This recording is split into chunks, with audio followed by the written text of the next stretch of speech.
In terms of capturing value in the long view, the university may want to consider the value of equity. In case of Stanford, they did very well when they licensed Google.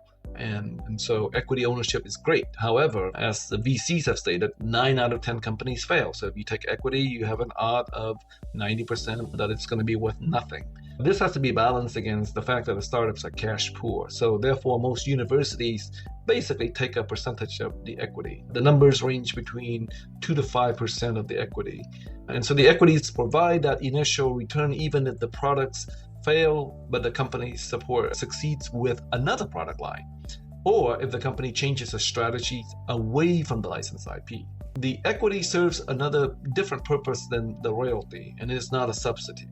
It is a valid substitute for upfront financial payment because startups don't have that money. So in taking equity, the patent holder needs to determine whether or not there's anti-dilution and down round protection for them as an early investor in the company. Also, you might want to consider whether or not there's going to be cash or in-kind co-investment by the universities. In many cases, participation rights are preferable because if you manage to lock yourself to a fast-rising company or a unicorn, as they call it, you want to be able to maintain your participation right so that you will keep to your pro rata ownership of that unicorn that you managed to capture. The short of it is the value of equity in a startup can rapidly increase, and experienced investors won't invest without the prospect of a 10x return.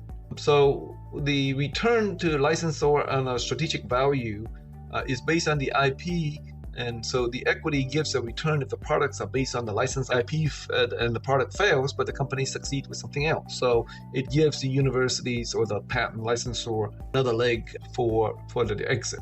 The downside of equity is that it's illiquid until an IPO or an acquisition.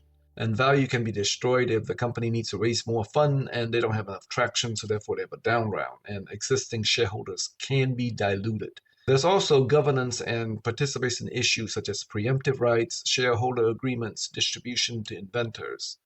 And those are the key considerations for licensing a particular technology. We hope that this discussion is helpful, and if you have any additional questions, feel free to reach out to us at patentpc.com.